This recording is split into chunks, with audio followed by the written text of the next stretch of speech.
Hi guys, Sam here from Mind Body Medical. So in this short video, I just want to talk about some of the really exciting research around the use of herbal medicines in the prevention and treatment of Alzheimer's. So over the last 10 years, there's been a real explosion in the detailed scientific understanding of how certain herbs can really impact upon the mechanisms that are integral to the formation of Alzheimer's disease.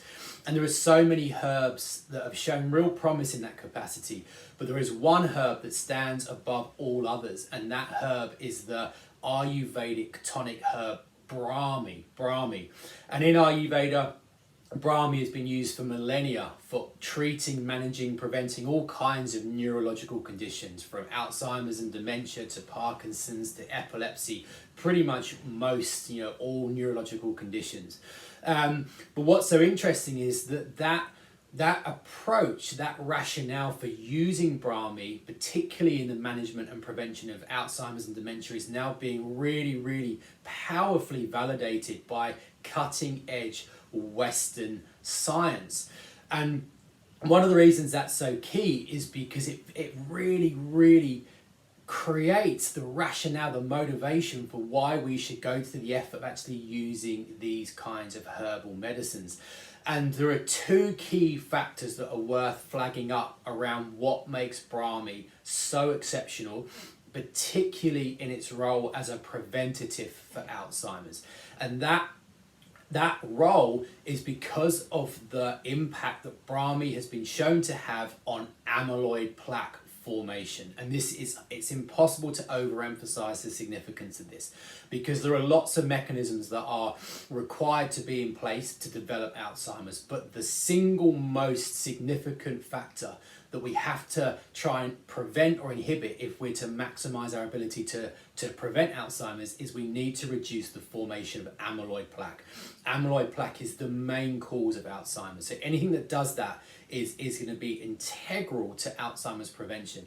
And there are a handful, there's about 5 or 6 specific compounds that exist within Brahmi that have now in clinical studies been shown to significantly inhibit amyloid plaque formation. So much so that in one published study, the compounds in Brahmi were able to almost completely and entirely block and prevent amyloid plaque formation in a clinically controlled situation.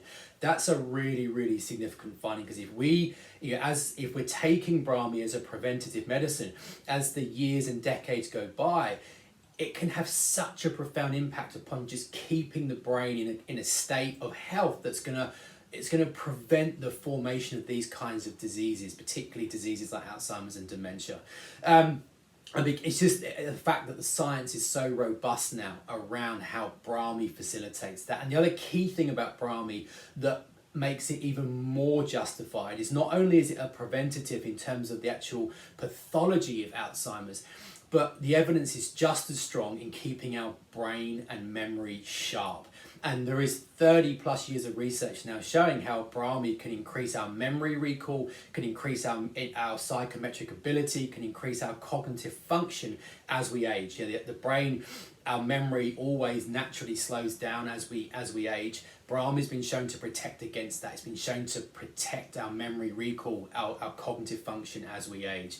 And I genuinely believe that we should all be using Brahmi in its capacity as a preventative against Alzheimer's. It's an incredibly safe herb. It's designed to be used at low dose, long term, as a preventative.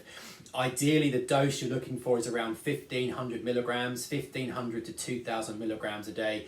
A low sustainable dose. It's incredibly safe. It has a very almost minimal side effect profile.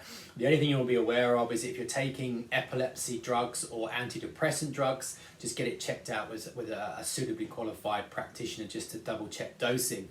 But I do feel, given that Alzheimer's is becoming the leading cause of death in most Western countries, people are getting diagnosed at a much younger age.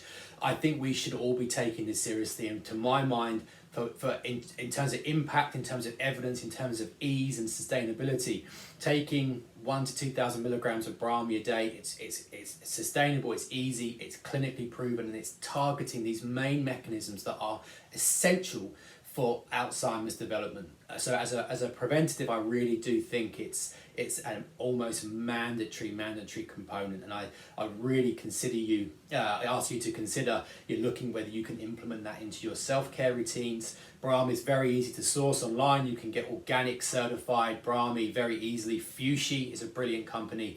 So please explore that. Particularly if you have a family history or risk factors for these kinds of ailments, it becomes even more important. Any questions, let me know.